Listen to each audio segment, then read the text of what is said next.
Welcome to session 3 of Learning Scratch with Fun. In the last session, you had got some assignment questions. If you have done, very good. If not, you need not worry because we will be doing them in this session. So let's begin. Here we are on a web browser now. I have opened it in an incognito mode and on the URL type scratch.mit.edu. So here we have the option of sign in.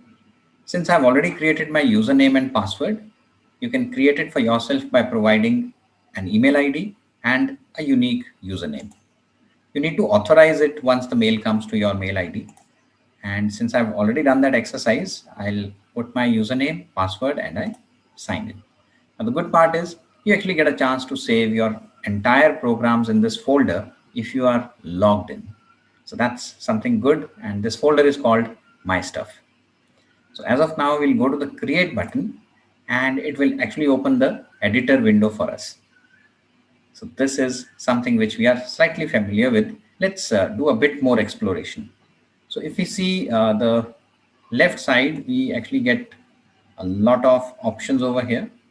And these options are in different color.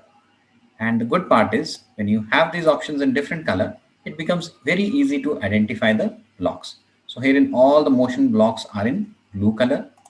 All the looks block are in purple color. Sound is in dark pink. Events are in light orange. Control is in orange. Sensing is in aqua or you can say blue color. Operators are of green color. Variables again are of orange color. And then you have something called my blocks, which we'll end up learning very soon. And then at the bottom you have add extension. Now if you click on it, you actually get a lot many more options. So these are kind of extension and that's why add extension. So you can have music, pen, video sensing, text to speech, translate. And if at all you're using Lego, so you do have an option for that as well. So as of now, we'll go back.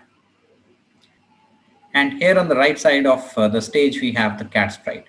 So we are going to provide some codes in the form of blocks to this cat sprite and make it do some amazing stuff for us. So we can also scroll the palette options up and we go back to motion. Now, the first aim for us is to make this cat sprite move forward, move backward, and take a turn.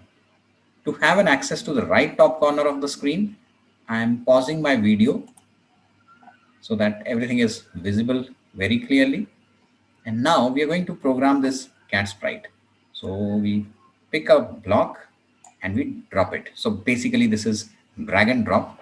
And if at all I click on it, you can see the cat sprite moving forward. Right now it is moving by 10 steps. So I click on it, the number gets selected, I enter 100, and then again I click it. Wow, the number of steps have gone increased. So this was going forward. We had also learned about the green flag and the red button. So these are basically the go and the stop. So if at all we have to click the flag and then make the program get activated, we need an event. So we go to event and we tell the event that when the flag is clicked, the cat sprite should move 100 steps. And the good part is whenever you bring any block near another block and the gray portion gets highlighted, you drop it and it gets snapped on. And if at all they are not getting snapped on, it means there is some or the other trouble. That we'll learn on the go. So as of now, we have the event and the block which actually makes the cat sprite move forward attached together. Now, if I click move 100, this cat will move out of the screen. Let's see that. So we click and the cat has actually moved out. Now we want to bring it back. So instead of taking 100, which is a positive number, we'll take 100 as a negative number. And we again click on the flag. Wow, our cat sprite comes back. That's good. Now suppose you would like that the cat sprite, which is actually walking on the screen, maybe forward or backward, should also trace the path on which it is moving. So right now we don't have any trace of that path or there is no trail. So what we do is we go to an option called pen. So there is no pen option over here. So we go to add extension. We select the pen option and wow, the pen gets added to our palette. So this is again in green color. You can say dark green. So herein we have erase all, stamp, pen down, pen up, set pen color to, change pen color by, set pen color to, change pen size by, and set pen size to. So all these options can be used by us. Now, as of now, we want that the cat sprite should trace the path on which it is moving. So what we do is we take this option called pen down and we drop it right between these two blocks. So automatically the space gets created. I have dragged it and then I simply drop it. It gets attached. Or you can say snap down. Now if I click on the flag, what do you expect? Great. So it's actually tracing the path on which it is traveling. Now, if you want to change the color of this trail, because it is blue till now, so what we can do is we can change the color and you can see color, saturation, brightness and transparency. So suppose we change the pen color from its previous value by 50. Okay. We bring this cat sprite here and we hit the flag. Wow, the color of my pen has changed. So suppose if I keep it as 1, it's red. Suppose I keep it as 5, it's red only. Suppose I keep it as 20. Okay, suppose I keep it as 30. Okay, suppose I keep it as 100.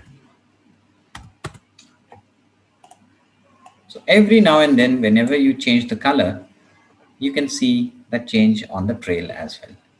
Isn't it easy?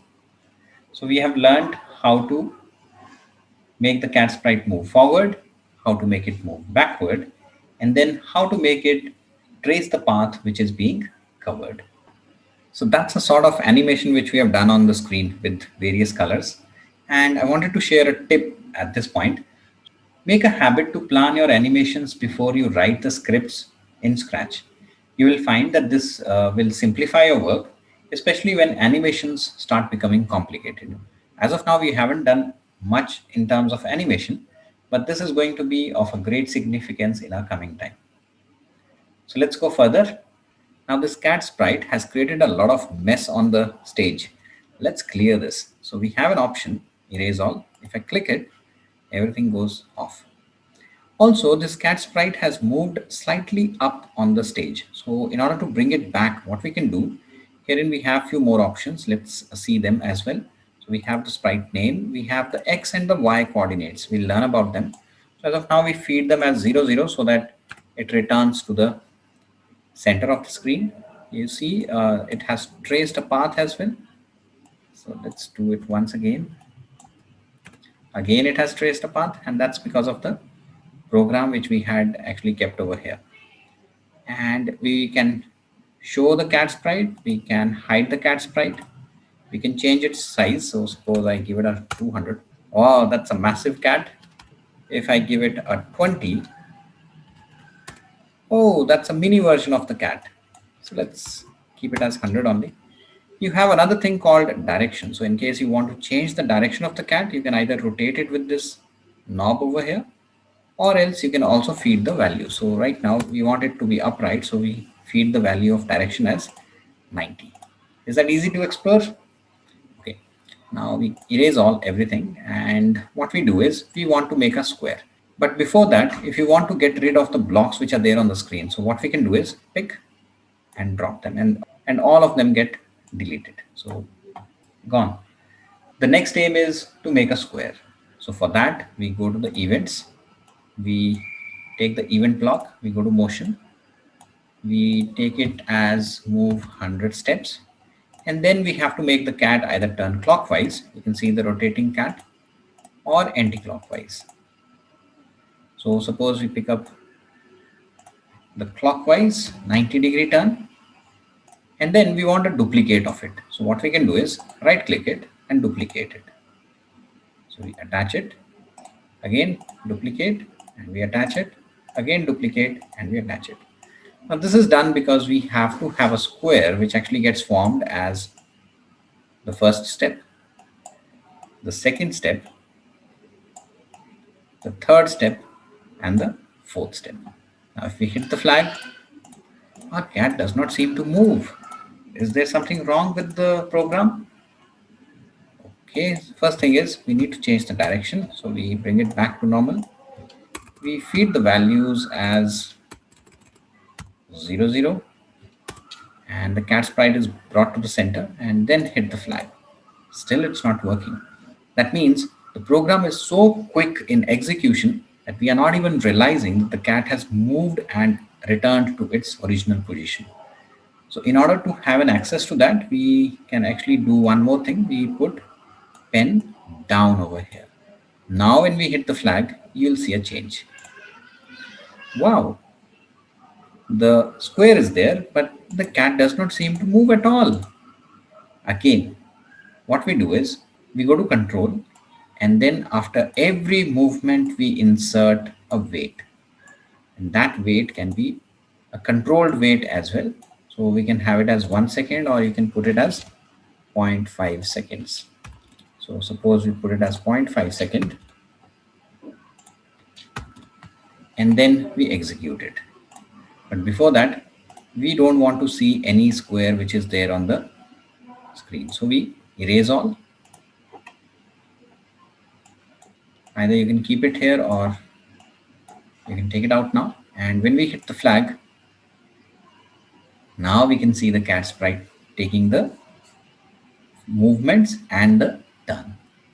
So the wait option actually makes the cat sprite wait for a while and then take the next block of program for execution. Now, if you really check the program, you have some repetitions happening. So this is the repetition which is happening, and this repetition is happening almost like 4 times. So instead of repeating the same thing again and again, it's better that we give it into a control. So that means if we repeat this part, which is actually going to happen 4 times, we basically don't require the repetition to be done manually. So what we can do is we can club these, and our program becomes really small, but it still does the same task. Isn't that amazing? So we erase all the entire thing and we click the flag again. Wow. So using repeat 4 times helps us to reduce the size of our program. And the best part, the output still remains the same. So this is our first program which we have done officially. Let's name it as a square. And since we have done it,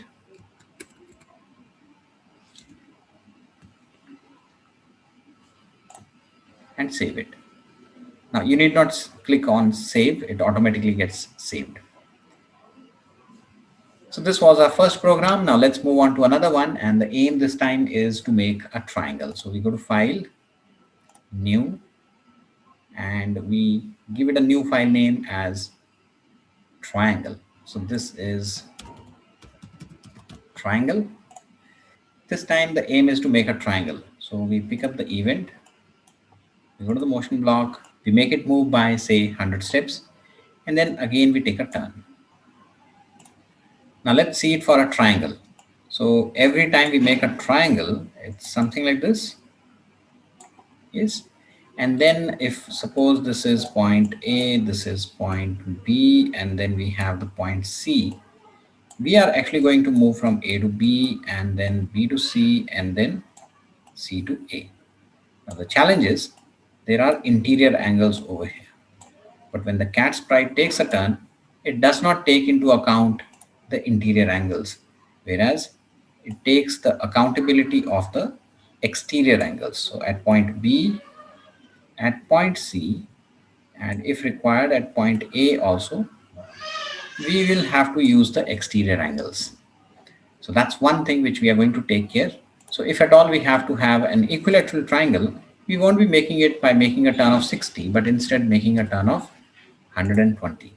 And then we are going to duplicate it, again duplicate it, and there we are. By keeping a pen, we actually get a triangle. Isn't that amazing? Again, we can remove these repetitive steps and we can place this inside a control.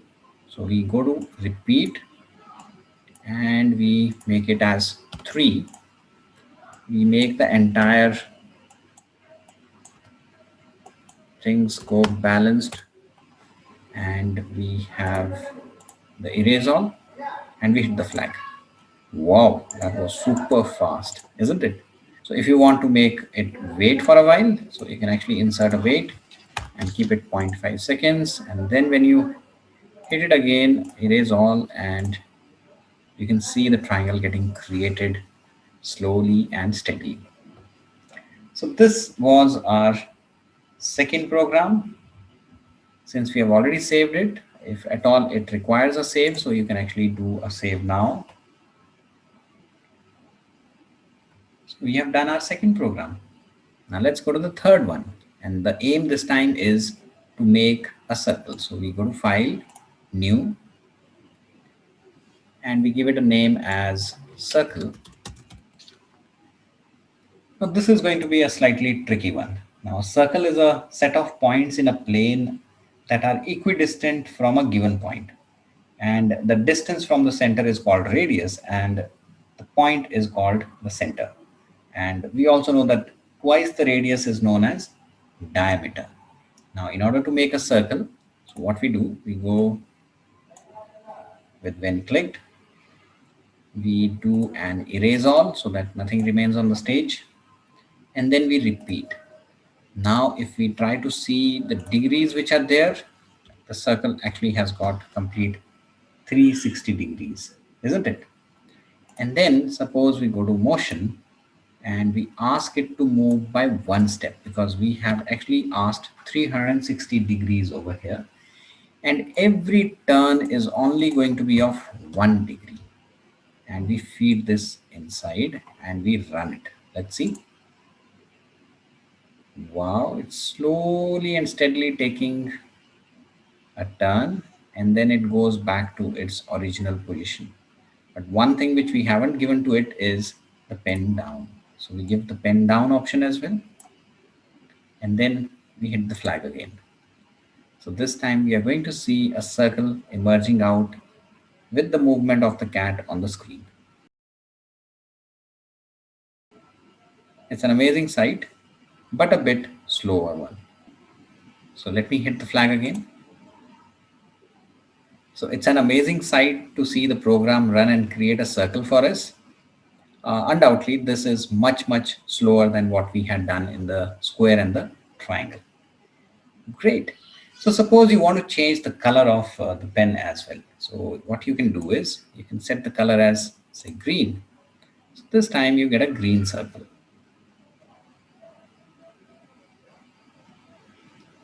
But suppose you say that I want to make it really move fast. So what you can do is 72 into 5 is 360. So what we can do is we can ask it to take a turn of 5 degrees and maybe make it move by 2 steps. Let's see what happens. This time if you want to change the color, you can actually change the color. And this takes a turn and we are done. Wasn't it quicker? So suppose we give it 20 steps this time. Whoa, it has gone out of the boundary. Let's bring it back to normal. And then let's have an erase all. Instead of 20 steps, we are going to give it only, say, 8 steps. And we hit the flag. And we have a perfect circle coming up. Isn't that good? Great. So this was our third program, which was to make a circle. Now let's change our design this time. Instead of making only a circle, we'll actually do one thing. We will use control forever and then make it move, say, 100 steps at 115 degrees. Now that's crazy, isn't it? And then hit the flag. Wow, look at the speed with which we are getting a Rangoli pattern on the screen. Now, since it was kept in forever, it won't stop until and unless you don't stop it. So let's stop it. Now there is one more thing which you can do. So in the motion, if you go, you have an option of glide 1 second to random position. Now, since we have our pen as pen down, we can keep that inside. It works. Otherwise, we can keep it outside also because the previously fetched data is taken into account. So if we do that, now let's see what happens. Whoa, our cat is actually freaking around. It's moving here and there and creating a random pattern. So that seems to be some contemporary artwork, isn't it? So that's the random Rangoli design which we have made.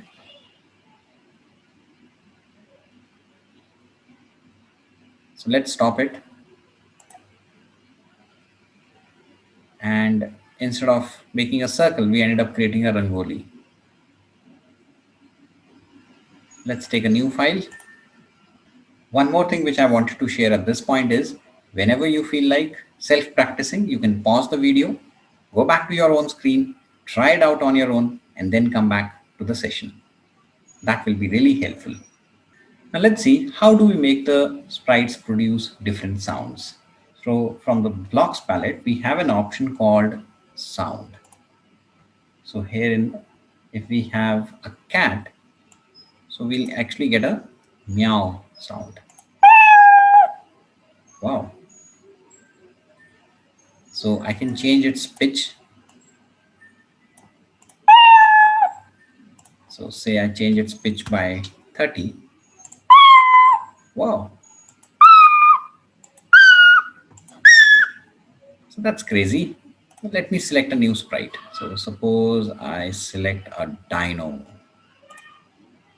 Okay, and then I want to play its sound. So I've selected a dino and I want to play its sound. So there is only a pop sound with it. Suppose I select a tiger. Oh, there is no tiger, but there is a panther. Or I select a lion. So if you see the lion's sound over here, that is actually a grunt. So these are the different sprites, and you can actually make them produce different sounds. And you can try out all these options. So suppose if I change its pitch by say 20, you'll feel a difference. It has gone speeded up.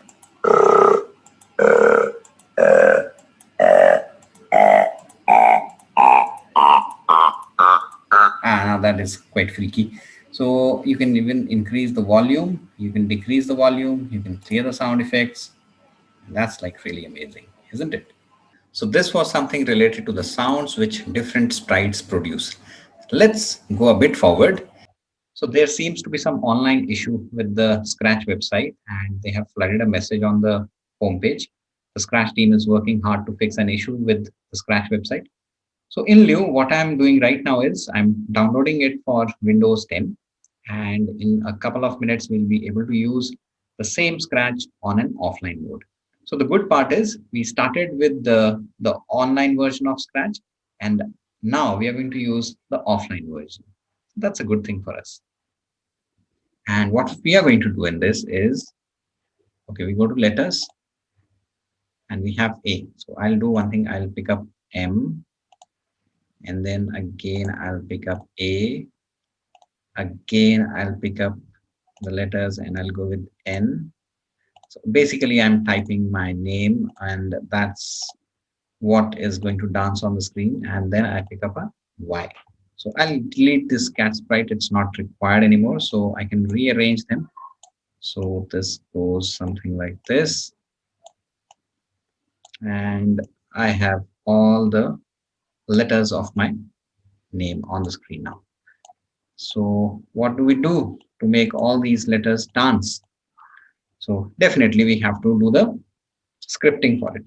So in order to do so, we go to control, we go to event, we go to when clicked, we go to control, we take forever loop in this case. And then what am I going to do is in motion, I'm going to make it move say 10 steps. And then go to control, I'm going to make it wait for 1 second.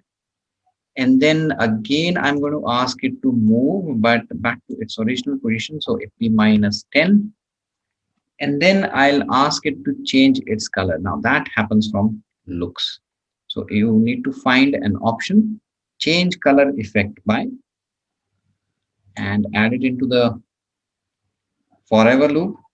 And then again, if you want to make it wait for a while, you again go to control and then you select wait 1 second. That's it. Now this is for while. You can actually copy the same program and feed it into n. So it's with y, it's with n. I'll again put it into another n, again with a, and lastly with n. So if you see and click on all of these letters now, so M has a program, A has a program, N has a program, N has a program, and Y of course was having a program. Now let's change their numbers. So this is suppose 30, this is suppose 50, this is suppose 75. That's up to you. Whatever colors you want to see, you can actually end up entering them, and suppose I keep it as one, that's red. And then here we go. So can you see the changes happening? And my name is dancing left and right on the screen. So hope you can do the same for yourself. And that was dancing name. So great. We are done with another program, and now let's go with one more. So in case we would like to see this cat actually walking on the screen. So for that, we give the program name as costume. And then we go to events, we select when clicked. We go to control, we give a forever loop. We go to motion and then we move 10 steps, and we go to the looks and we say next costume. So suppose if I hit it, the cat has actually gone onto the other side. So what we can do is we can go back to motion and we add if on edge bounce. Again our cat has gone upside down. So while moving towards the right, it is upright, but while coming back from right to left, it is upside down.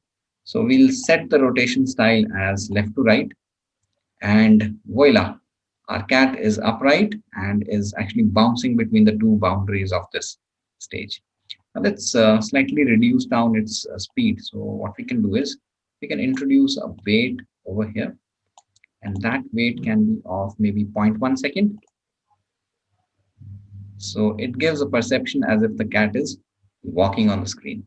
Now, why is it happening? Because if you click the costumes, you have two cats over here. So one is with the right leg forward and other is with the right leg backward. So that's what is exactly happening with the costume change, and the perception of walking is there on the screen. With this, we come to an end of session 3. There is one assignment question, and that is to repeat all the programs. Apart from this, what did you learn today?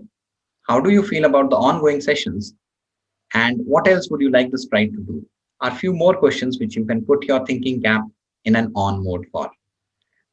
So we conclude the session and we'll meet again in session 4. Thank you.